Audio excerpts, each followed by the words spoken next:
Muito bem, então, senhores. Hoje eu vou começar uma nova linguagem, beleza? Para a nossa mecânica quântica. Como eu tinha prometido para vocês, essa segunda parte aí do curso, ela envolve um novo formalismo. A gente vai acabar falando das mesmas coisas, só que com outro olhar, beleza? Por quê?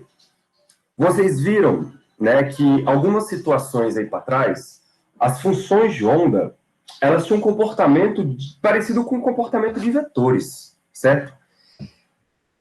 E esse comportamento aí de vetores quer dizer, então, que as funções de onda, elas devem estar definidas dentro de um espaço que a gente chama de espaço vetorial. Por quê? Porque essas funções de onda, elas obedecem a certas regras que os vetores também obedecem, né? E aí, então, o que eu quero fazer hoje com vocês? Vocês falaram que não lembram muito, ou não tiveram álgebra linear. Então, eu quero relembrar algumas coisas que envolvem a álgebra linear. Eu quero que vocês tentem dominar um pouco essa matemática envolvida com isso, beleza? Para quê? Para que as coisas fiquem mais fáceis à medida que a gente vai avançando, tá? Porque como é uma notação nova, talvez vocês não tenham trabalhado com essa notação ainda, demora um pouco para a gente se acostumar com ela. Mas vocês vão ver que ela, galera, é muito poderosa, tá? E além de ser muito poderosa, ela deixa as coisas muito mais simples. Muito mais simples, porque agora aquela integração toda que nós tínhamos para, por exemplo, normalizar uma função de onda, aquilo agora é tudo resumido numa simples notação pequena, compactada, tá bom? E essa notação a gente conhece como notação de Dirac, nós vamos usar ela muito agora até o fim do curso, tá bom? E vocês vão ver que ela tem todo um charme envolvendo ela, tá bom? Mas eu quero começar hoje da gente definir o que é um espaço vetorial, a gente tentar lembrar como que funcionam algumas operações matemáticas, beleza? Vocês podem, galera, vocês podem sempre associar ao que a gente está fazendo aqui com vetores, por exemplo, no sistema cartesiano, beleza? E aí eleva o cosmos de vocês até o sétimo sentido e tenta associar um vetor a uma função de onda. Não é simples, tá, galera? Porque uma função de onda não é vetor, uma função de onda não tem direção, não tem sentido, mas o comportamento dela, como é um comportamento análogo, então a gente vai abstrair uma função e chamar aquilo ali de um vetor de estado. Olha só, hein? Nós vamos chamar, então, aquela coisa, aquele elemento ali como um vetor de estado. Por quê? Porque aquela função, ela determina o estado do seu sistema quântico, mas, ao mesmo tempo, tem um comportamento matemático de vetores. Sacou a ideia? Então, a gente consegue trabalhar com isso dentro de uma matemática que envolve os vetores. Daí, então, hoje eu quero que vocês... Não, calma, não é isso que eu quero. É isso que eu quero. Burrão também, velho. Não abriu o negócio aqui. Ei, que esculacho.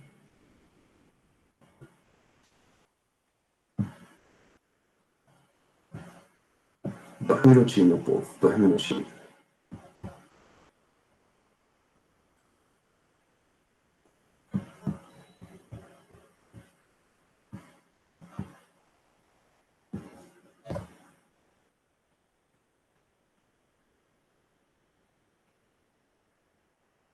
Bom, enquanto o trem vai resolvendo aqui, o que acontece, galera? Qual é a grande diferença, por exemplo, da mecânica clássica, que vocês já estudaram, da mecânica quântica? Lá na mecânica clássica, o que a gente tinha que resolver? Equações que determinavam a trajetória, né, da partícula, determinavam posição, determinavam velocidade, ou seja, você tinha que calcular lá o x de t, né, ou o v de t, a velocidade, ou o a de t, que é a aceleração. Então, lá na mecânica clássica, você tinha essas funções que determinavam o estado do seu sistema. Aqui, não faz o menor sentido falar em trajetória. Não faz.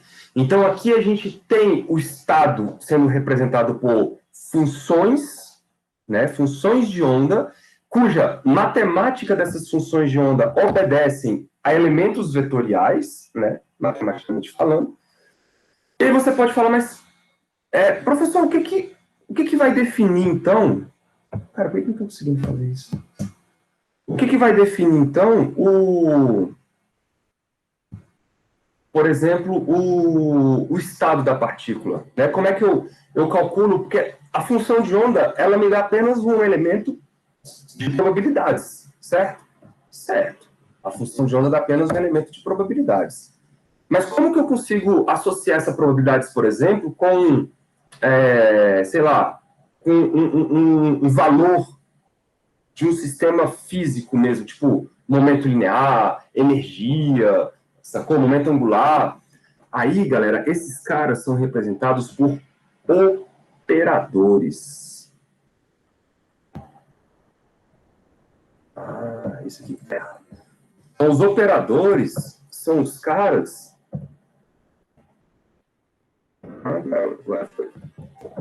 Os operadores são os caras que vão dar a representação física para a gente do sistema. Então, os operadores, quando atuando dentro de um estado, né, de uma função de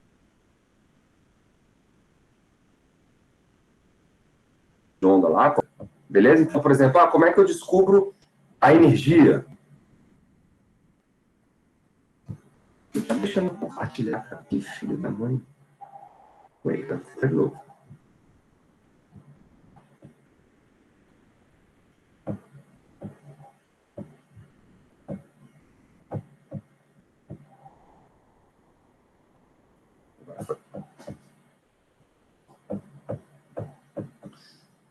Chegou aí para vocês a imagem da tela? Sim. Beleza. Então, deixa eu iniciar aqui.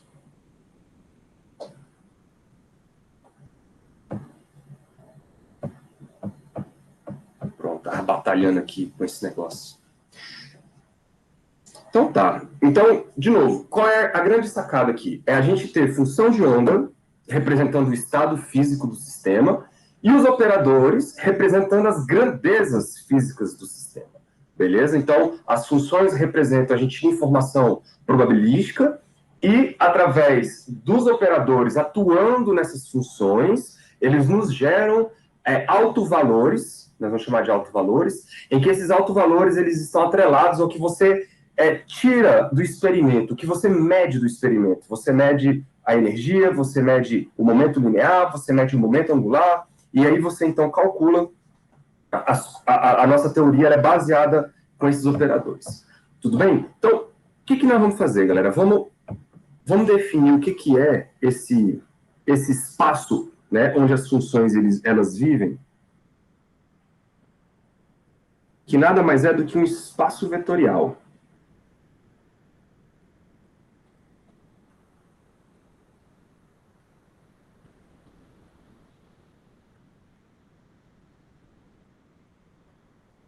Vetorial.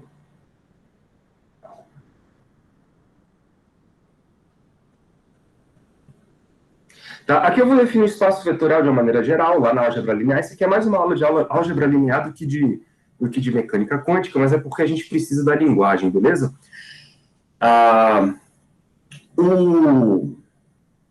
Esse espaço vetorial, quando nós formos atribuir para as funções de onda, então as funções de onda, elas vão estar definidas dentro de um espaço vetorial. Esse espaço vetorial vai dar um nome, galera, de espaço de Hilbert, beleza? Mas, por enquanto, o que é um espaço vetorial de uma maneira geral? Eu vou definir assim, ó, vai ser um conjunto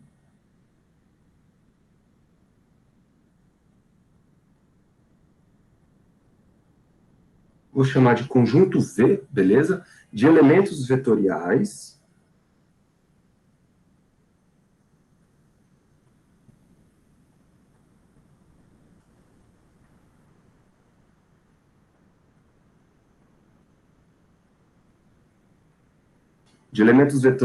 Então, percebam que eu estou chamando de elementos vetoriais, é porque pode ser vetor e pode ser função, tá bom? Mas que tem um comportamento vetorial. Equipado, então esse conjunto, ele vem equipado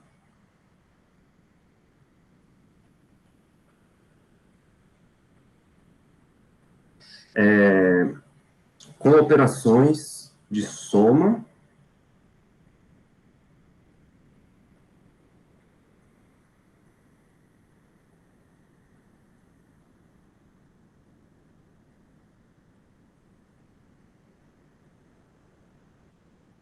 operações de soma entre si, entre esses elementos, tá? Então, soma entre si. E multiplicação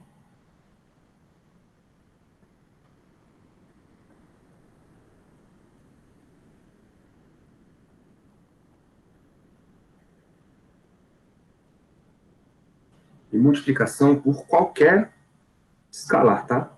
Então, por escalares. Aí esses escalares, eles podem ser complexos ou reais, tá? Aqui no nosso caso, vão ser todos complexos. A maioria das vezes. Escalares, de maneira que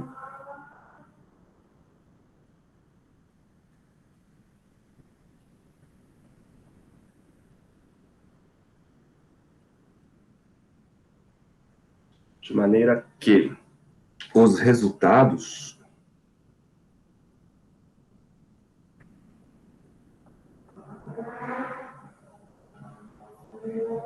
dessas operações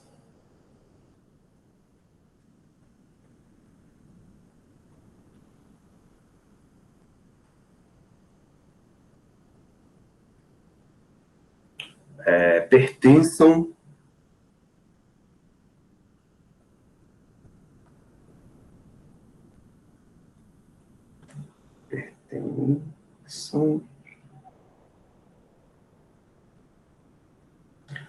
ao conjunto V.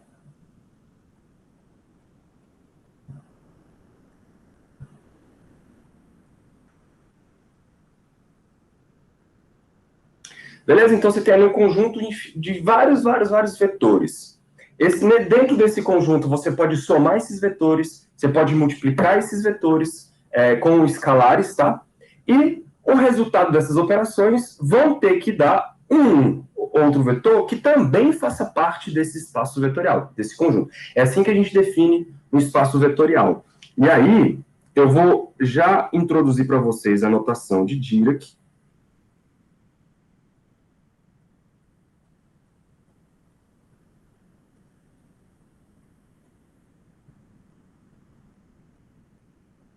Ou Dirac, tá?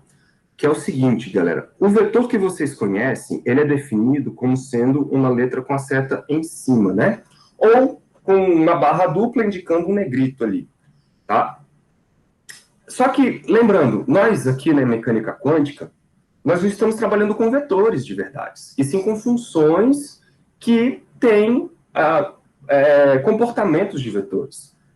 Beleza? Então, para não confundir e para definir uma matemática mais elegante e mais prática para o nosso dia a dia, nós vamos definir um vetor como sendo assim, ó, vetor V, ele vai ser, então, envolvido por uma barra e um sinal desse tipo aqui. Tá bom? O nome disso é chamado de cat, tá? O cara que é o espelhamento disso é chamado de bra, beleza? Porque aí você tem uma notação chamada de brackets, fechou? Mas, então, os vetores serão definidos com essa simbologia aí, beleza? Então, o que eu vou fazer? Para a gente ter um conjunto, né, um espaço vetorial, tem que obedecer aquela regra que eu coloquei logo de primeira. Então, vamos fazer alguns exemplos. Ó. Considere, galera, 3 vetores.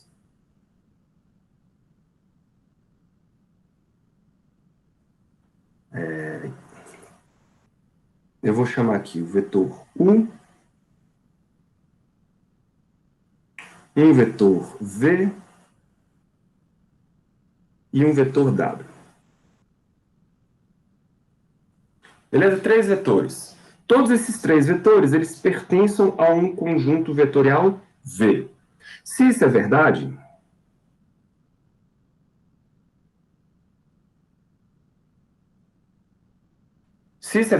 eu preciso que eles tenham algumas propriedades entre si, né, de conta. Então, primeira propriedade. Esse espaço vetorial, a soma entre os vetores, o resultado também tem que pertencer a V. Ou seja, se eu somar o vetor, por exemplo, U mais o vetor V, isso tem que dar um outro vetor que pertença ao mesmo conjunto. Tá bom? O conjunto V, onde todos esses outros vetores estão contidos. Beleza? Existe a propriedade entre eles, galera, da comutação na soma, tá? O que isso quer dizer? Se eu somar um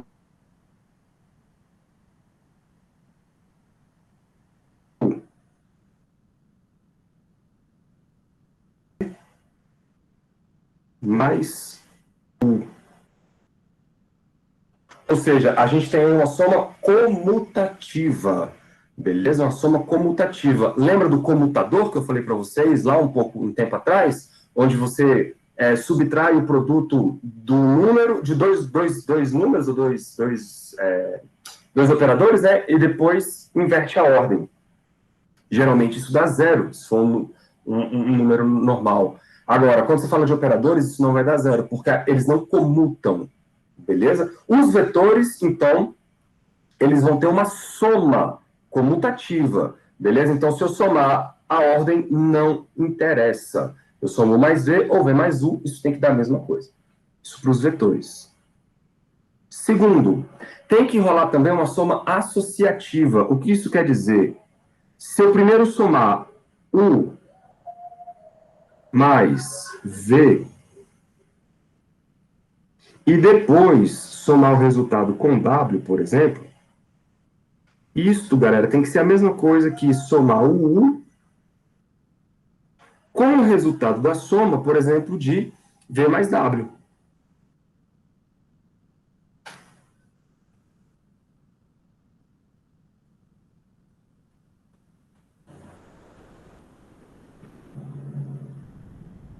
Tá bom? Ou seja, a soma ela é associativa. Cuidado, comutação é uma coisa, associação é outra coisa. Tem que ter um cara que a gente chama de elemento neutro, ou seja, o vetor zero, por exemplo, somado com o vetor U, isso tem que ser igual ao vetor U somado com o vetor zero, que é a mesma coisa, né, com a da ordem, e isso tudo não pode mudar o meu vetor. Então, existe um elemento neutro dentro da soma. Isso é uma regra da soma entre vetores. E mais um aqui, que é o tal do inverso aditivo. Então, eu posso definir um vetor invertido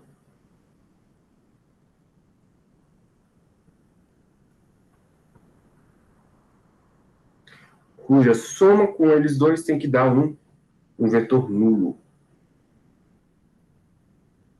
Vou botar assim. Beleza?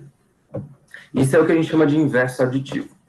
Agora, essas são as regras da soma. Como é que ficam as regras da nossa multiplicação? E aqui, galera, eu vou multiplicar apenas por escalares, tá?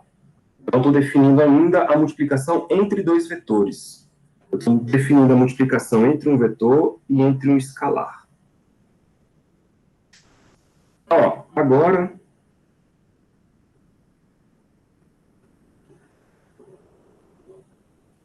considere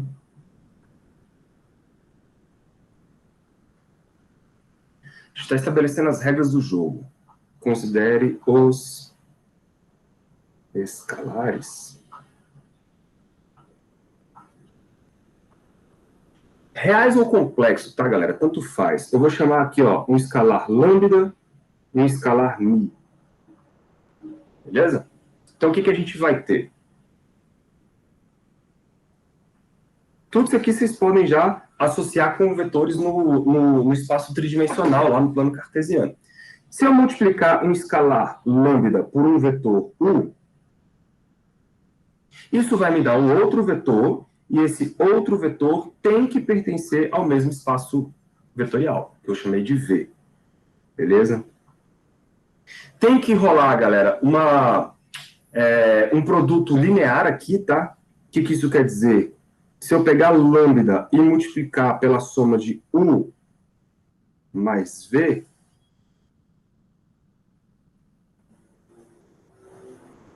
esse lambda tem que ser distribuído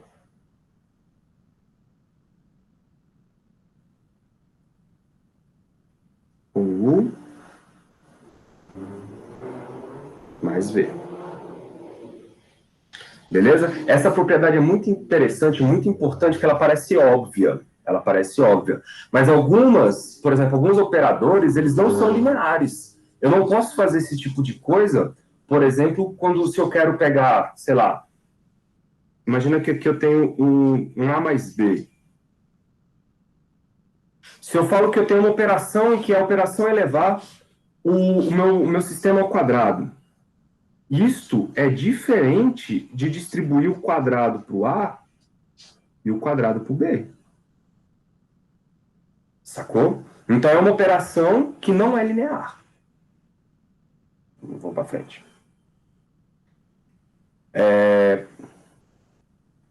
3. Isso também acontece se você tiver o seguinte, ó. Eu tenho a soma de dois escalares, lambda mais mi, multiplicando um único vetor. Aqui eu vou ter o lambda vezes o vetor u, mais mi vezes o mesmo vetor u. Beleza? Isso completa a linearidade. Bom, e existe a comutação também dos escalares, tá, galera? Por exemplo, se eu multiplico lambda vezes um vetor que já estava multiplicado por um outro número, como esses caras aí, o lambda e o mi, são escalares, são números, então eu posso inverter a ordem e escrever, ó, é a mesma coisa que eu multiplicar primeiro por lambda e depois por mi. Bom, a ordem não importa. E eu tenho também um elemento neutro aqui na multiplicação. Que é um elemento neutro? É um elemento 1. Tá? É o vetor que eu vou chamar de vetor 1. O vetor 1, que é a unidade, multiplicado pelo vetor u, isso vai ter que me dar o vetor u de volta. Ok? Bom, essas são as nossas condições, essas são as nossas propriedades. É importante a gente definir isso para que a gente possa ir para frente. Tá bom? O que a gente tem agora, galera? Vocês lembram que esses vetores, eles podem sempre ser representados pelas suas componentes, né? Essas suas componentes, por exemplo, se eu estiver trabalhando com plano cartesiano, eu vou estar trabalhando com as componentes nas direções unitárias I, J, K, né? Se eu estiver trabalhando com simetria esférica, aí eu vou ter coordenadas esféricas, onde eu vou ter R, θ, φ, que são vetores unitários, que me representam uma direção dentro daquele contexto físico. Beleza? Então percebam, se eu tiver, galera, um sistema formado por uma dimensão n, ou seja, não sei quantas são várias dimensões lá dentro, eu vou ter uma componente que representa cada dimensão, cada parte da dimensão. Tudo bem? É difícil você tentar imaginar isso se você estiver pensando em setas. Né? Você tem que abstrair essa ideia de dimensão e olhar isso como uma espécie de uma dimensão matemática em que, se eu tenho n dimensões ou infinitas dimensões, eu posso escrever os meus vetores em cima de cada direção dessa, em cada dimensão dessa. É uma soma de várias direções. Eu não consigo imaginar isso, não consigo concretizar isso, mas a gente consegue abstrair isso. Beleza? Então, o que eu vou fazer? Ó? Para uma base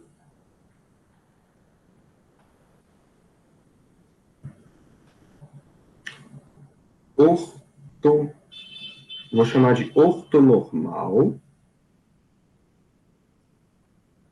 Lembra, ortonormal, ela junta duas coisas. O fato das direções serem perpendiculares uma em relação à outra, beleza? E, além disso, eu estou normalizando a situação, beleza? De maneira que o tamanho dos vetores são unitários, são unidades. Então, para uma base ortonormal específica, galera, aí pode ser qualquer base, tá? Aqui é só uma generalização. Então, para uma base específica,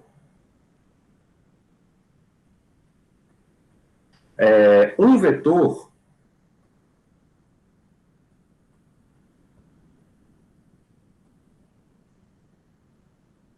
pode ser representado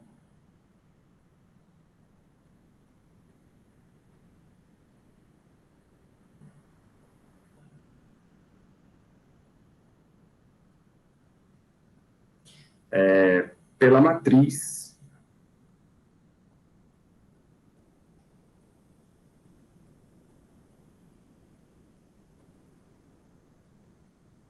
coluna.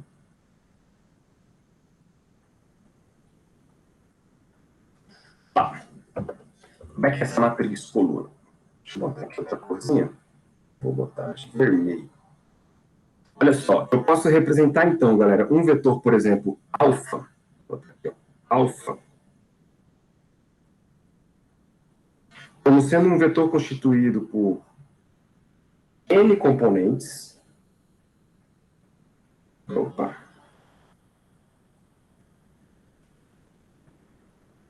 A1, A2, A3, A4, A5, até a última, a N. Beleza? É como se fosse o seu AX, AY, AZ. Tá bom? Só que aqui eu estou lidando com N dimensões. Então, não vou chamar isso aqui de letras, eu vou botar números nesses caras. A1, A2, AN. Isso aqui é um espaço n-dimensional.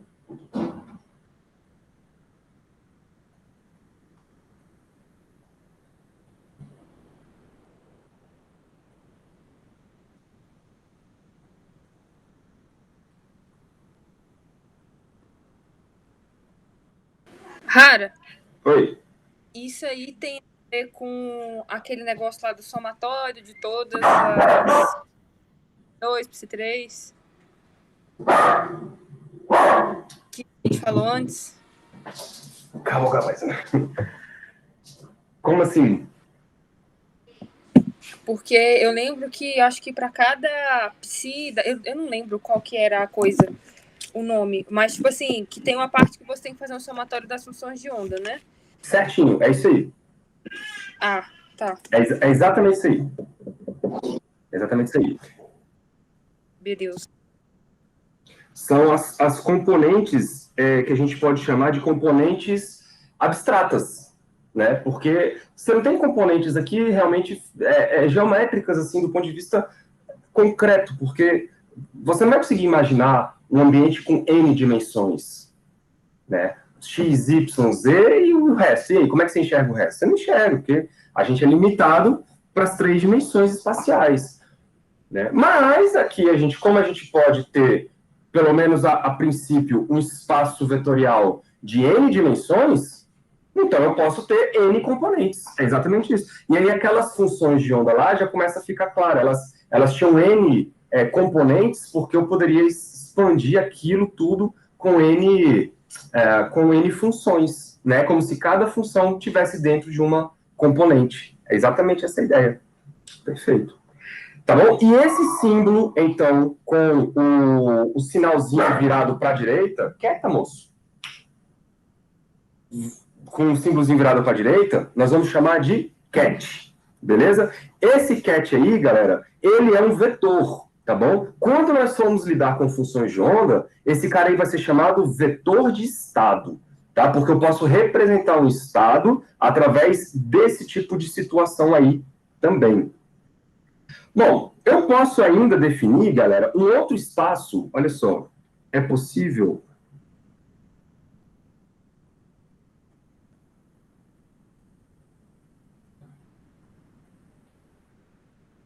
construir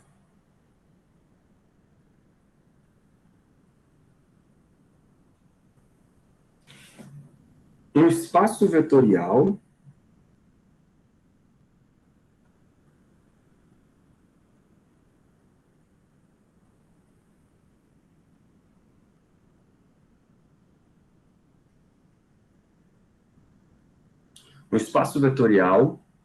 dual, ou seja, duplicado, ou seja, um espelho, é como se eu tenho um espaço representado por essa matriz coluna, eu posso ter um outro espaço representado por matriz linha, sacou? De maneira da seguinte maneira, ó, construir um espaço vetorial dual ao original, então espelhado, duplicado ao original.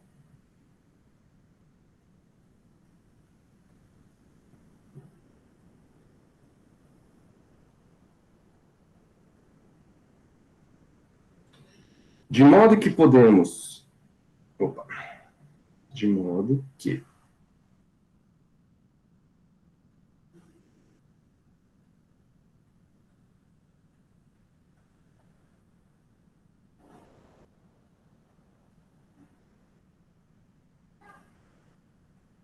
Podemos representar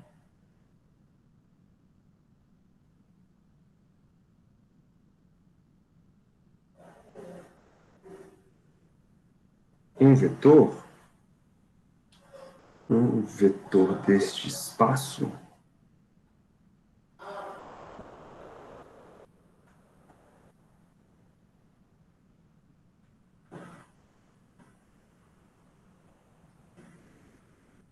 pela matriz linha.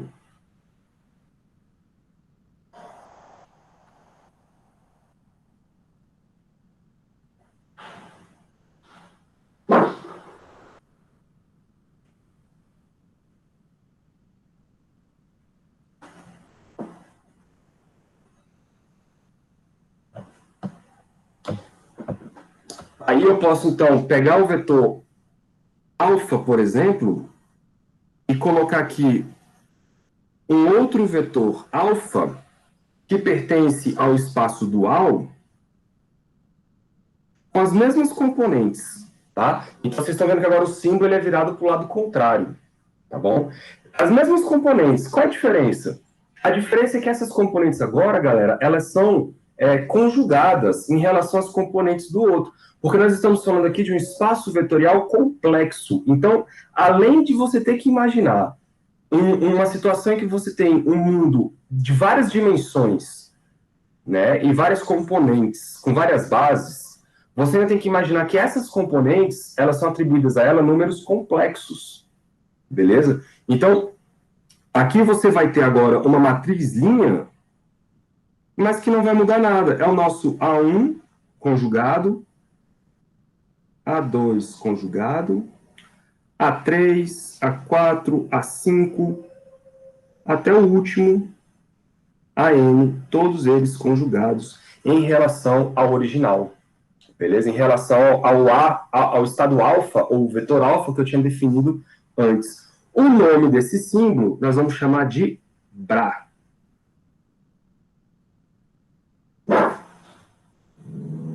Rapaz, o cachorro tá gostando dessa aula, não. Nós vamos chamar de Bra. Beleza? Vocês vão ver em livros, se vocês forem ler algum livro que está em inglês, vocês vão ver que aqueles outros são chamados de cat vectors, e esses aqui são chamados de bra vectors, beleza? São os vetores bra e vetores cat. O símbolo é virado para um lado, o outro símbolo é virado para o outro. Beleza? Só que isso também, galera, vou botar aqui dessa forma, isso altera também o produto escalar, tá? Porque, ó,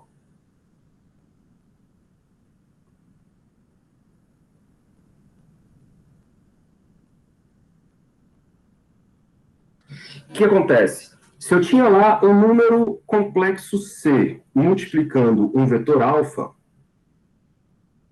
né, um escalar multiplicando um vetor alfa, quando eu olho para esse mesmo vetor no seu estado dual, no seu espaço dual, que é o vetor, o espaço dos Bras, isso tem que ser escrito da seguinte maneira. Então, o correspondente a esse vetor lá no espaço dos Bras, eu vou ter que inverter aqui, ó, o nosso estado alfa, ele vai ter que ser escrito assim, tá bom? E o número que multiplica ele também tem que ser conjugado. Beleza? Então, para cada vetor alfa, existe um vetor paralelo a ele, não paralelo a ele, mas um outro vetor definido no espaço dos Bras, onde as componentes são conjugadas em relação ao original. Beleza? E se você multiplica no espaço original por um número complexo, o correspondente a ele no espaço dual, ele é o número complexo conjugado vezes aquele vetor conjugado. Você pode escrever isso aqui assim também, tá, galera? Ó, você pode trazer o C aqui para trás, conjugado,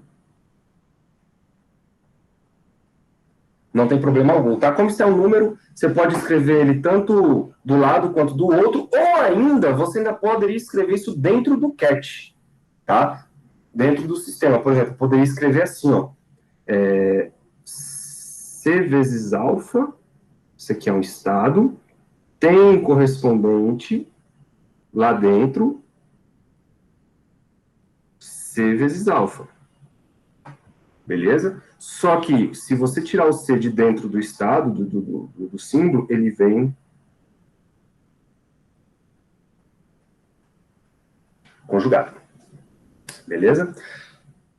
Bom, muito bom. Com isso, a gente pode, por exemplo, pensar agora em formar uma base. Galera, o que é uma base? Quando você pensa lá no seu plano cartesiano, você poderia escrever um vetor A, por exemplo, como sendo uma soma dos AI, né, na base EI. Por exemplo, eu estou usando aqui uma base cartesiana. Né? O que é isso? É o A1 é 1, A2 é 2, A3 é 3. Isso em 3 dimensões. Certo? Né? Ou se você quiser deixar mais intimista, você escreve, isso aqui é o AX na direção I, AY na direção J, mais o AZ na direção K. É assim que a gente escreve os vetores. Então, eu tenho uma base tridimensional formada por esses vetores unitários aqui, ó. E aí eu consigo expandir qualquer vetor em 3 dimensões usando essa base, certo? Ah, professor, se você estiver trabalhando com outra base, qual seria a outra base tridimensional? Coordenadas esféricas. Então, eu teria que definir uma nova base, r, θ, φ, beleza? E escrever os outros vetores todos usando essa base. De maneira que esses 3 caras aí são sempre perpendiculares entre si. Se eu usar r, θ, φ, todos esses 3 vetores são perpendiculares um em relação ao outro. Ou se eu usar i, j, k, esses 3 vetores continuam sendo perpendiculares um em relação ao outro. Tá bom? Onde eu quero chegar? Eu quero chegar em que eu posso escrever, galera, vetores no meu espaço. Imagina, eu tenho um espaço de n dimensões. Então, eu posso escrever um vetor usando qualquer base. Bom, vou botar aqui um exemplo. A base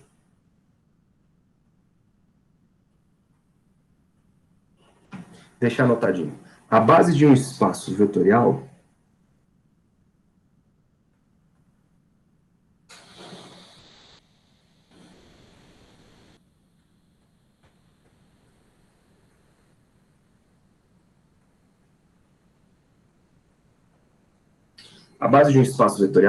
é formada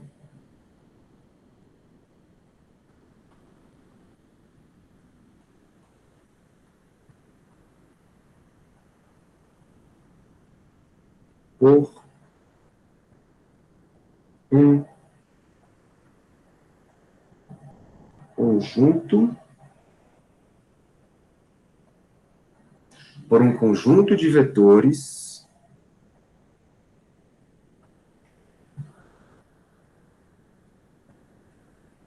linearmente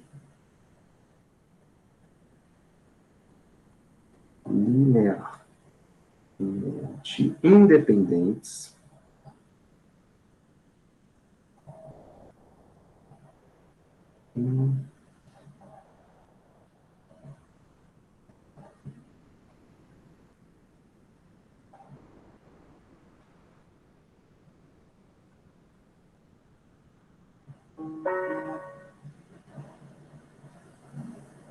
O que quer dizer linearmente independentes? Isso quer dizer que um não pode ser escrito em função do outro, beleza? Por exemplo, se você tem lá o vetor E1, vamos botar assim, ó, o vetor I. Você não consegue escrever o vetor I como sendo, por exemplo, um número na direção J. Não tem como. Beleza? Isso quer dizer que eles não são linearmente independentes. Cada um está numa direção, e eu não posso escrever um em função da direção do outro, porque eles são linearmente independentes. Sacaram? Isso forma para a gente uma base. Então, vetores linearmente independentes que geram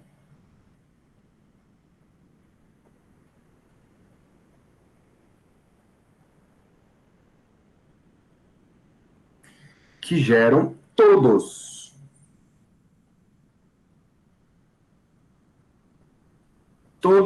os elementos do mesmo espaço.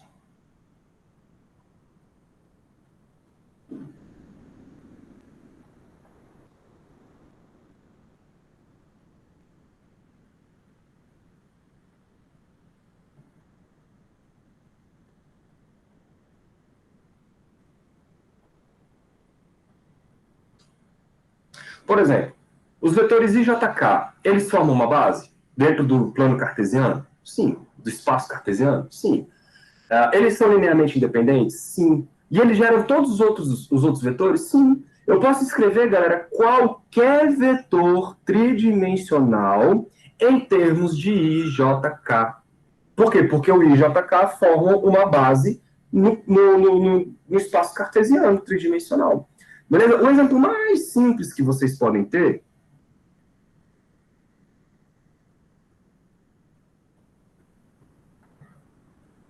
é o exemplo do espaço bidimensional, R2. Eu posso escrever, galera, qualquer vetor dentro do plano bidimensional cartesiano, por exemplo, usando dois vetores. Que eu posso chamar aqui de vetor, sei lá, vou chamar de E1, por exemplo, e ele vai ser definido como, por exemplo, 1 e 0. E eu posso definir um E2, 0, 1. Não é isso? Então, percebam, eu posso escrever qualquer vetor dentro do R2 em função desses dois vetores aí. Ah, eu quero o vetor, sei lá, vamos imaginar aqui, eu quero o vetor alfa com componente 3 e menos 1. O que é isso? É o 3 vezes o vetor E1 menos 1 vezes o vetor E2. Faz sentido, não faz? Porque aí eu consigo todas as componentes, eu consigo escrever qualquer vetor dentro usando esta base E1 e E2, por exemplo. Beleza? Deixa eu escrever isso aqui para vocês. Ó. Qualquer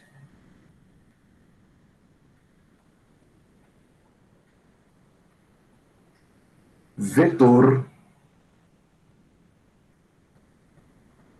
contido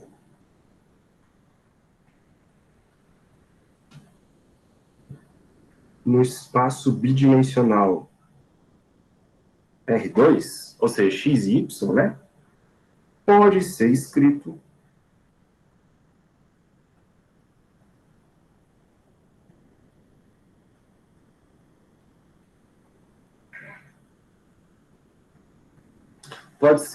em termos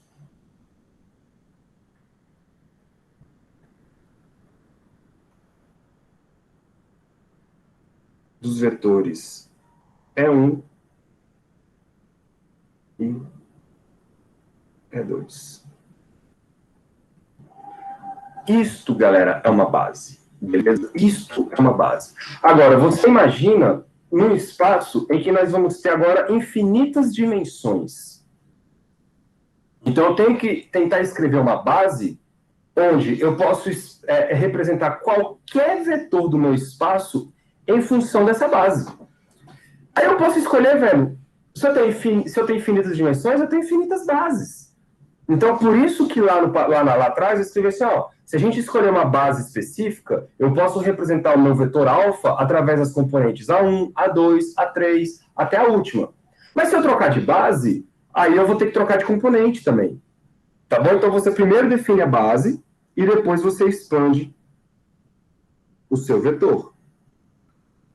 Tá bom? E aí vem aqui uma das coisas mais importantes que vai ser usado muito na nossa disciplina, que é o tal, galera, do produto interno entre dois vetores. Isso aqui é como se fosse o produto escalar, tá? De vetores tradicionais. Então, o produto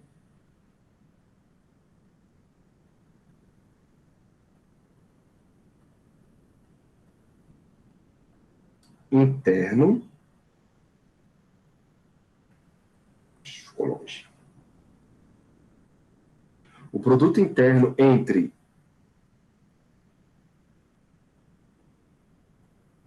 dois cats alfa, por exemplo, e beta. Então, cat alfa e um cat beta, isto tem que dar um número. Então, é um produto escalar, beleza? É uma espécie de produto escalar, então o resultado disso é um número e não um vetor. É um número, só que nesse caso pode ser complexo, tá? Então, é um número, porque eu tenho componentes complexos aqui. Complexo.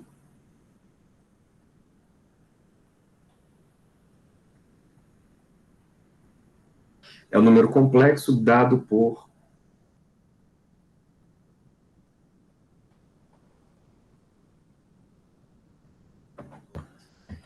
o que a gente vai fazer, galera? Sempre que você for escrever um produto interno entre dois vetores, isso jamais será escrito assim, ó.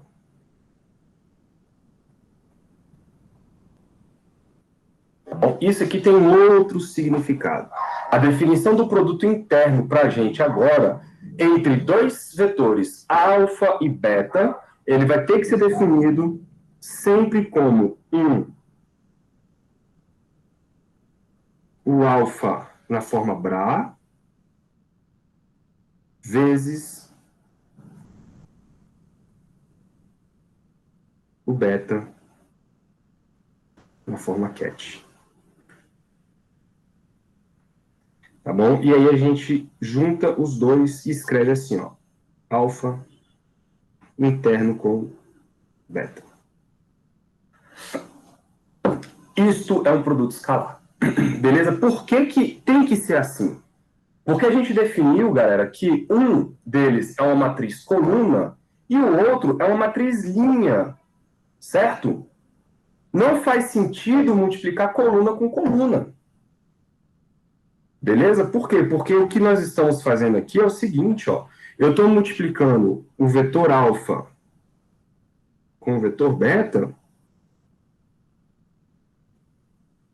Então, na verdade, eu estou multiplicando as componentes A1 conjugado, A2 conjugado, até a última, AN. Isso aqui é uma matriz linha.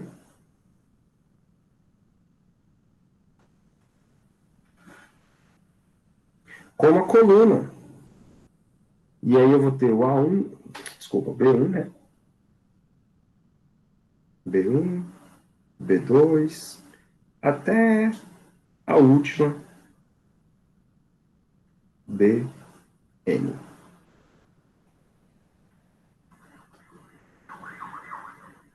Certo? Isto sim faz sentido falar em produto de duas matrizes. Eu não consigo multiplicar matrizes linha vezes linha. Nem coluna vezes coluna. É sempre linha vezes coluna. Então a gente define o produto assim. De maneira que o resultado disso, ó, vai ter que dar um número alfa, beta. Da seguinte maneira, é o A1 conjugado vezes o B1 mais A2 conjugado B2, né? Até o último AN conjugado BN. Pode crer? Isso é o nosso famoso produto interno. Vocês estão vendo que é muito parecido com o produto escalar? Ó? Tipo, o que seria um produto escalar de A com B? né, no plano cartesiano. Isso nada mais é do que o AX, BX, mais o AY, BY, não é isso? Mais o AZ, BZ, é a mesma coisa. É a mesma coisa. A diferença, o que é? É que nós estamos lidando com 3 dimensões, aqui nesse AY, AX e tal, e que aqui são todos os reais, né? Isso aqui é um número real, isso aqui é um número real, isso aqui é um número real. Por quê? Porque vetores são caras que têm dimensão real. Né? A gente define os vetores que a gente sempre estudou dentro de espaços reais. No caso atual, não. Nós estamos definindo os vetores dentro de um espaço complexo. É um espaço vetorial complexo, então as componentes podem ser complexas, e para levar isso em consideração, o produto entre 2 vetores tem que ser definido assim, para que a gente satisfaça a matemática dos números complexos aí. Tudo bem? Bom, galera, propriedades desse produto, a gente vai usar bastante elas, tá?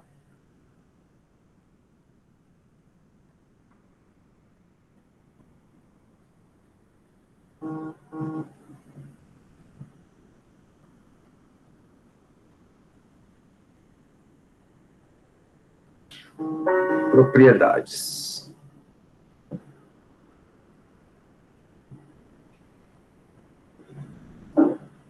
Primeira propriedade. Já dá para você ver que quando você multiplica um vetor alfa por um vetor beta, assim, né? Isso aqui é o famoso bracket.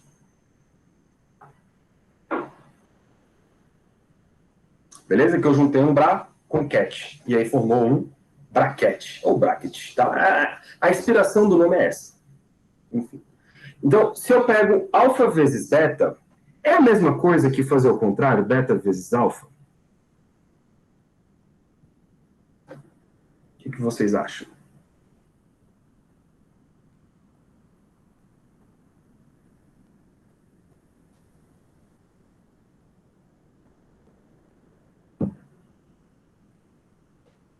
Eu acho que não, porque o complexo muda, né?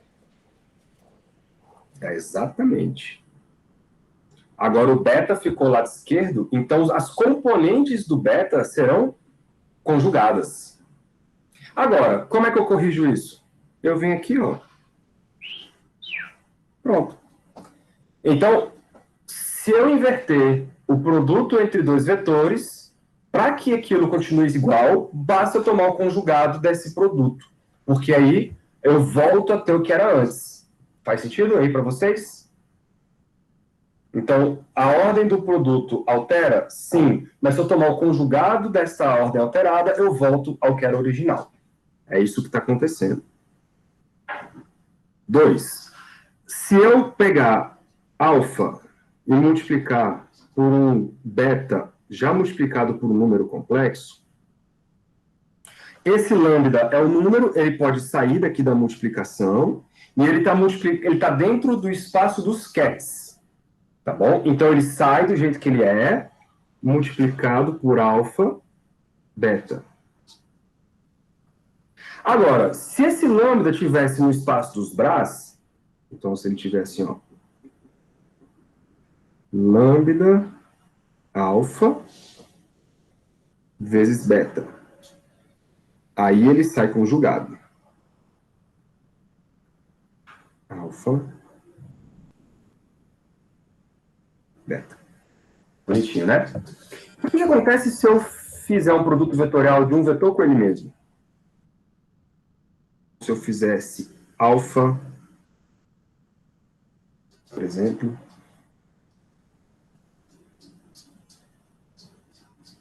alfa. O que será que isso vai dar? Bom, se você olhar lá para as componentes, você ia ter alfa 1, estrela alfa 1, alfa 2, estrela alfa 2, e assim por diante. Só que o número, vezes o conjugado dele, é o módulo do número ao quadrado, não é isso? Então isso aqui daria alguma coisa do tipo assim, ó. A1 ao quadrado, mais A2 ao quadrado, e assim por diante, né? Só que quando eu multiplico, galera, um número complexo vezes o conjugado dele, esse módulo quadrado aqui, ele é real. Isso aqui é tudo real. Então, ao multiplicar, e outra, como eu estou somando módulos de coisas, isso jamais pode dar um número negativo, certo? Então, o produto alfa com ele mesmo, isso tem que ser um número real e positivo. Então, já vou botar aqui assim, ó. Isso aqui tem que ser maior do que zero, tá bom? É real e positivo. Pode ser igual a zero? Pode. Mas, eu vou até botar aqui, ó, entre parênteses, real.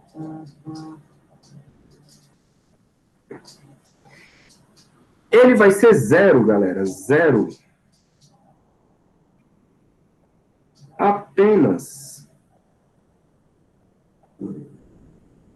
se as componentes forem zero. Então, apenas se alfa for igual a zero. Não é isso? Faz muito sentido, né? E daqui a gente pode já pensar numa seguinte parada, ó. Como é que você tira, por exemplo... Olha só, galera. Como é que você tira... Eu tenho um vetor lá no espaço cartesiano. AX na direção I, AJ na direção J, opa, AY na direção J, mais o AZ na direção K. Beleza. Como é que você descobre o módulo desse vetor? Ou seja, como é que você descobre o comprimento desse vetor, o tamanho desse vetor? Aí você faz o teorema de Pitágoras, não é isso? Como é que é o teorema de Pitágoras? Ele nada mais é do que ax quadrado mais bx quadrado mais az quadrado. Não é isso? É assim que a gente faz para definir o tamanho do vetor? Aqui é a mesma coisa. Só que, como esse espaço é abstrato, os vetores são abstratos, nós não vamos chamar isso aqui de tamanho. Nós vamos chamar isso aqui, galera, de norma. Então, a norma de um vetor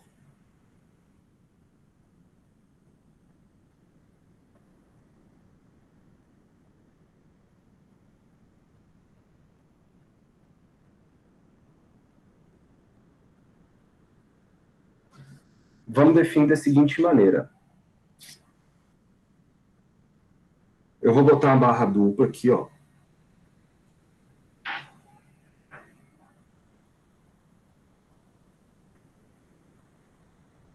A norma de alfa é definido como sendo a raiz quadrada da soma das suas componentes ao quadrado. E o que é isso? Alfa, alfa. Faz muito sentido, não faz? É a mesma coisa. Não mudou absolutamente nada. Percebam que aqui não faz sentido falar em intensidade, não faz sentido falar em comprimento do vetor. Não.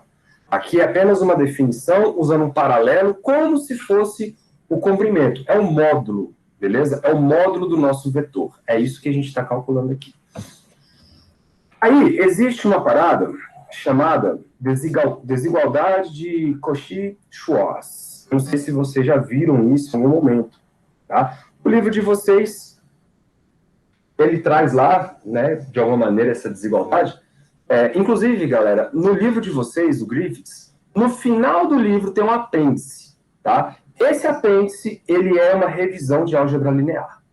Beleza? Lá no último capítulo de todos. Ele é uma revisão disso aqui que a gente está vendo. Então, ele dá um salto gigantesco e vai falando, né, desse novo formalismo no capítulo 3. Mas era bom antes, era bom dar uma olhada primeiro no apêndice, que é esse capítulo de álgebra linear. Bom, uma coisa que nós vamos usar bastante é chamada... São 15 para as 3, dá tempo.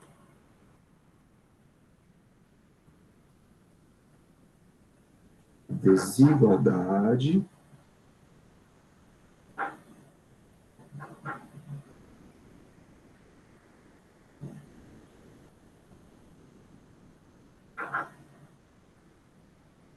de Cauchy.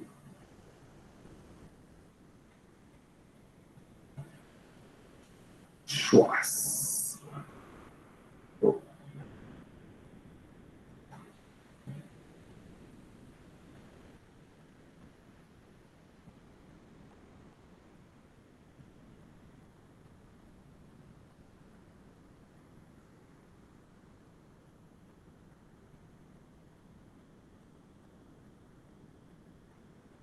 Essa desigualdade ela já é definida dentro do espaço vetorial, tá? Então isso aqui não é específico das funções de onda,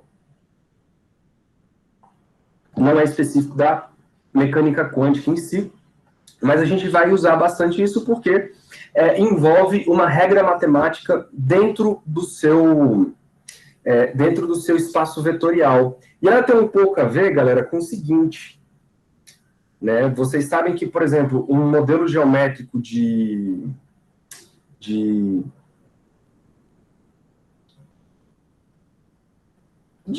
representação vetorial, né? Por exemplo, se tinha lá um vetor dado assim, em duas dimensões, chamar de A, aí um vetor que você chama aqui de B. Certamente esse cara aqui é o vetor A mais B, né? A mais B. E o que acontece? Você sabe que a soma de dois lados é sempre maior do que o outro lado, né?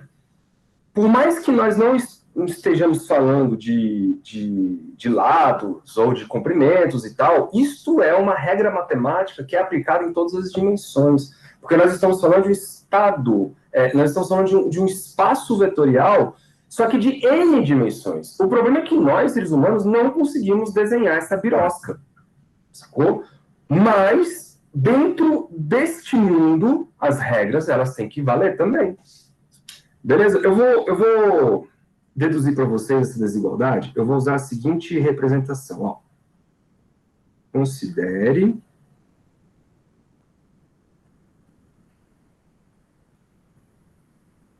isso aqui, inclusive, é um dos exercícios lá do apêndice, tá? Considere a representação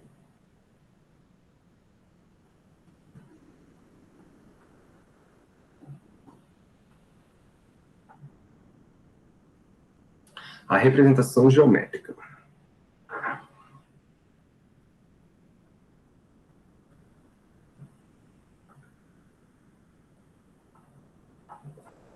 Deixa eu pegar aqui a figurinha. Galera, isso aqui é uma representação geométrica de um espaço bidimensional, beleza? Só isso, tá? Só para a gente poder escrever uma coisa aqui. O que está rolando? Eu tenho um vetor V. Esse vetor V, ele pode ser escrito ou decomposto em duas direções, né? Essa direção dada pelo vetor U e essa direção dada pelo vetor W. Tá bom? Então, como é que a gente escreve isso do ponto de vista geométrico em 3 dimensões, em 2 dimensões? Para a gente pegar a componente, o quanto que o vetor V está aqui, vocês lembram que isso aqui é um produto escalar? Bastava a gente pegar V escalar U, que aí eu já pego a quantidade de V que está na direção U, isso é o produto escalar. A quantidade de V que está na direção U. Tá? Só que, isso aqui é um número, né? Para a gente ter um vetor, eu preciso, então, definir a direção para onde esse cara aponta. É isso que está escrito aqui, ó. Tá? O que está escrito aqui é exatamente isso. É a quantidade de V que está em U, beleza? Definida aqui é o produto escalar entre V e U, na direção U. Certo? Então, isso aqui, vamos escrever. Então, este troço aqui nada mais é do que a projeção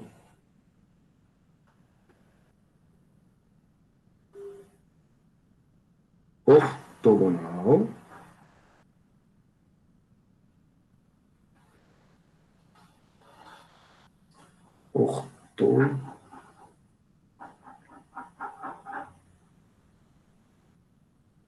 ortogonal de V. Eu vou usar a nossa notação de V na direção de U.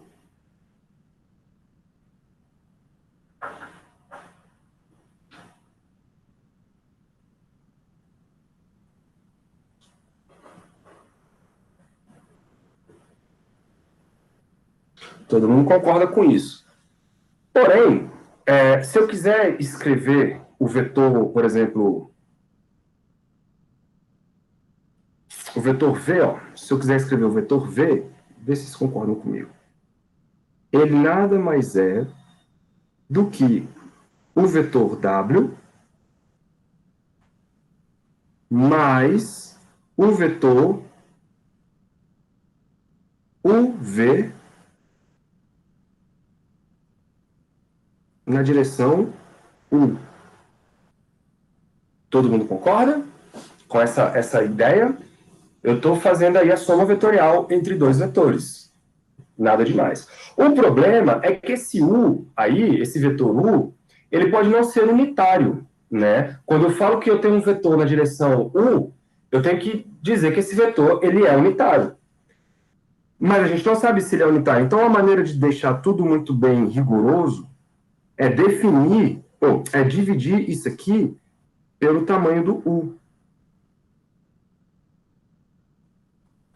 Pronto, lembra, né? Assim que você faz, por exemplo, quem seria o vetor unitário R? Nada mais é do que o vetor R, dividido pelo módulo dele. Não é isso? É assim que a gente define vetores unitários.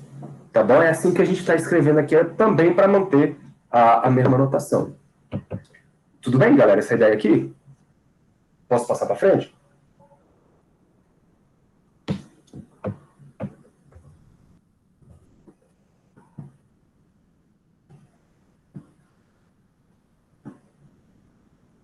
Tudo bem? Pode ir? Entender essa lógica aqui?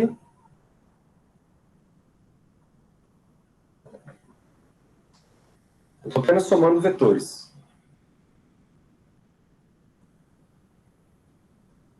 Dá um alô aí para mim. Tá de boa. Tá de boa, né? Tranquilo. Então, tá bom. Beleza. Então, o que eu vou fazer? Eu vou usar, meu povo, aquela ideia de que o produto entre dois vetores tem que ser real e positivo. Tá bom? Então, eu vou escrever assim, ó. Como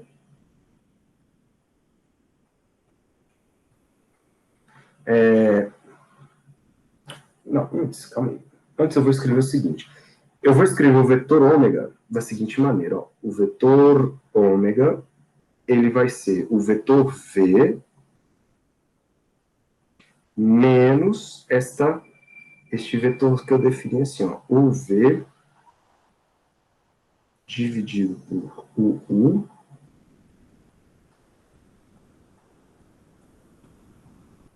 na direção U. E aí, o que eu vou fazer? Eu vou usar uma das propriedades lá do produto interno. Que propriedade é esta? Esta aqui, ó. É a propriedade 4. Alfa com alfa tem que ser maior ou igual a zero. Se for zero, é porque o alfa automaticamente ele é zero. Bom, então, como? Vou botar assim, ó, como?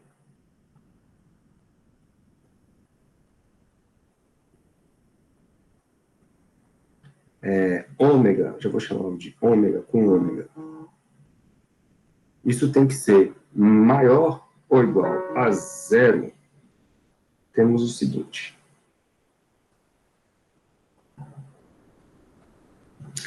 Então, olha só, eu vou pegar esse vetor ômega, que a gente escreveu aí, e vou multiplicar ele vezes ele mesmo, tá bom? Só tomando cuidado de, quando for Bra, a gente inverte todo mundo, tá bom? E fica assim, ó. Vou botar aqui uma chave, só para a gente poder definir as coisas. Então, o que nós temos aqui? Nós temos o vetor V menos uma quantidade. Só que como eu estou pegando a parte Bra, então eu vou inverter o V, vai ficar V menos... Olha só, hein? Era UV. Aí aqui vai ficar VU.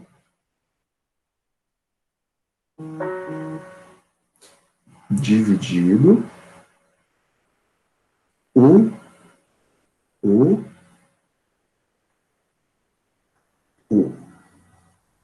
Tá? Esse cara aqui é o primeiro número. Aí nós vamos multiplicar isso vezes ele em forma de ket. Então, é V menos UV sobre o U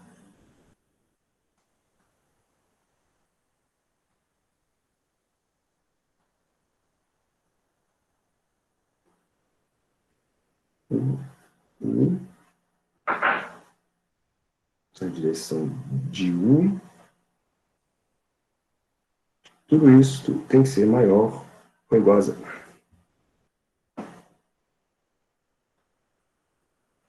Beleza? Vou fazer devagarzinho aqui, ó. Quando pegar o primeiro, né, o V com o outro, vai aparecer aqui o nosso primeirinho termo, que é o VV. Certo? Ó, V com V. Beleza. Aí esse V, quando ele for bater com o outro, vai aparecer um sinalzinho de menos, ó. Eu vou bater agora esse V com esse segundo termo aqui, ó. Aí, esse número é um número, então ele não interfere na multiplicação.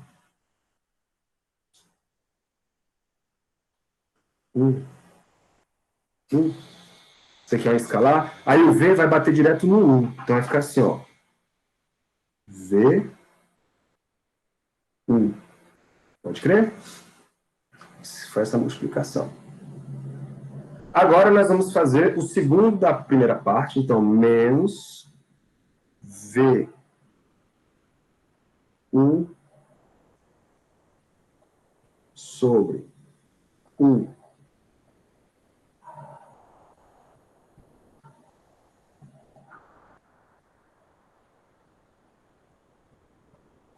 U. Aí o U vai agora acoplar com o V, ó. Por isso que essa notação é interessante, porque ela já é intuitiva na hora de fazer o produto. Beleza? E aí agora o segundo com o segundo. Então, menos com menos vai virar um mais. Aí nós teríamos aqui um V, U sobre U,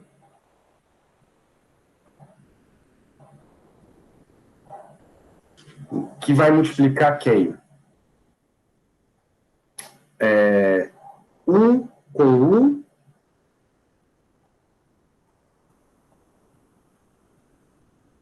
dividido de novo por U com U. É isso. Aí tudo isso tem que ser maior ou igual a zero. Tá, vamos arrumar nossa casa aí, ó. O primeiro, então, fica V com V. Vou escrever ele aqui, V com V. Opa. Menos. Senhores, quando eu multiplico um número vezes o conjugado dele, isso é um módulo, certo? O que isso quer dizer? Que U vezes V vezes V vezes U, vezes VU, isso nada mais é do que o módulo quadrado de U com V.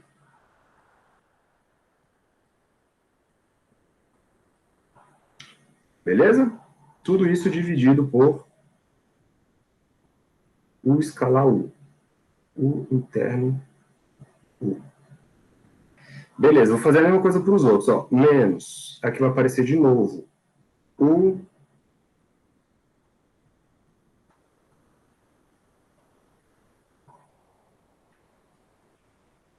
V módulo quadrado sobre U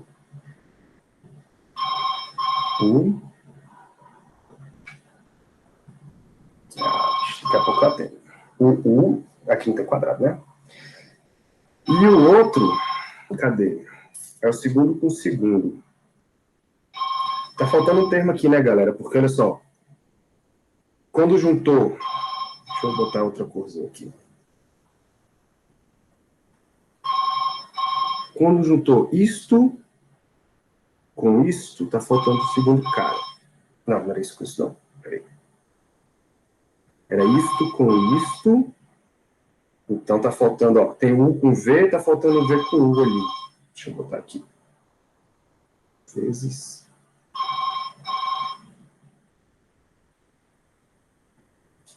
Tá bom? E aí vai gerar o módulo quadrado de novo. Então, menos... Mais, na verdade, né? Mais um módulo quadrado de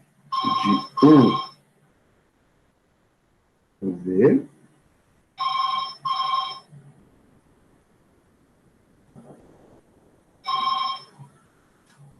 U. Tá bom? Porque esse U com U aqui, ó, morre com esse U com U aqui. Tudo isso maior ou igual a 0. Tudo bem? Então, esse cara, como é igual a esse outro, esse bichinho aqui, ó, morre com esse cara aqui. E aí vai sobrar só os dois primeiros termos, que vai ser V com V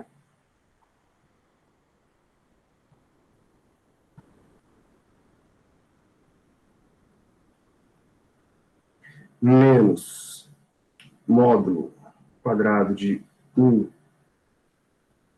essa vírgula não, U, V, sobre U maior ou igual a 0.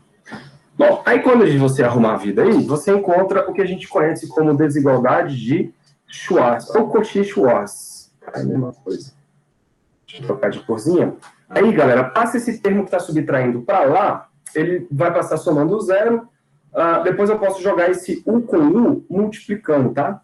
Então ficaria assim, V,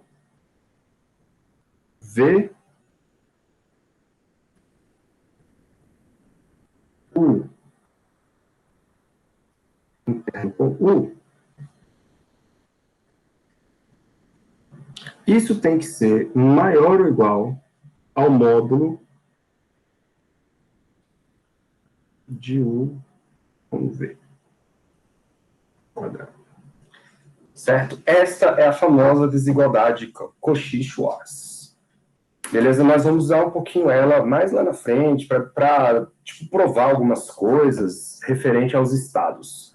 Tá bom, galera? Então, qual é assim, a ideia que eu quero que vocês comecem a ter? Nós temos vetores definidos dentro de um espaço vetorial de N dimensões. Esses vetores, eles têm componentes complexos, tá bom? E aí eles obedecem algumas regras.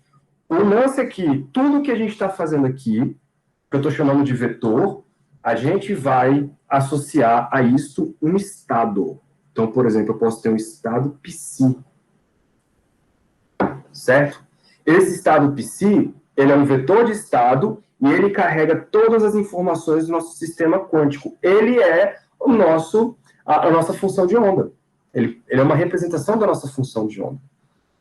Tudo bem? E aí eu posso, por exemplo, expandir esse psi dentro de uma base, por exemplo, x. E o que é isso? Nada mais é do que o psi de x. É a função de onda na representação de x. Olha que coisa mais linda. Sacou? E isto é a soma de todos os estados, todas as componentes que apontam na direção x. Né? Como a gente está em uma dimensão, fica só assim. Mas eu vou poder ter várias representações desse tipo de função. Por isso que, primeiro, eu quero que vocês dominem essa linguagem dos vetores, usando cats e bras, o que é o produto interno. Né? Aqui é só uma matemática, regras matemáticas. Nós vamos evoluindo. Na próxima aula, eu vou fazer uma base ortonormal com vocês, expandir esses vetores dentro dessas bases ortonormais. Tá? E aí, à medida que for aparecendo, nós vamos trabalhando com as funções de onda. Mas isso aqui, galera, é ideal que vocês dominem assim, essa linguagem, essas notações, o que essas coisas querem dizer. Alguma dúvida?